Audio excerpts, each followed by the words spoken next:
আরে এইটা ছোট পাখি ছিল, টেম করার জন্য একবার বাচ্চা নিয়ে আসছিল। এখন 2 দিন না খাওয়ার কারণে ওদের থেকে টেম জিনিসটা ছুটে যাচ্ছে, মানে ওরা মানুষ দেখলে এখন উড়ে যায়, মানুষের কাছে থাকে না।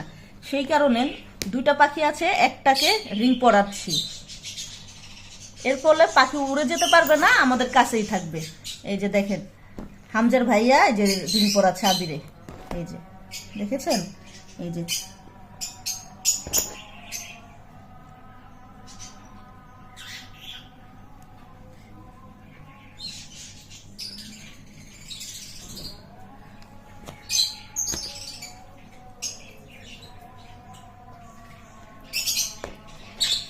আর এই যে দেখেন একটা গ্রিন ফিশার, এই যে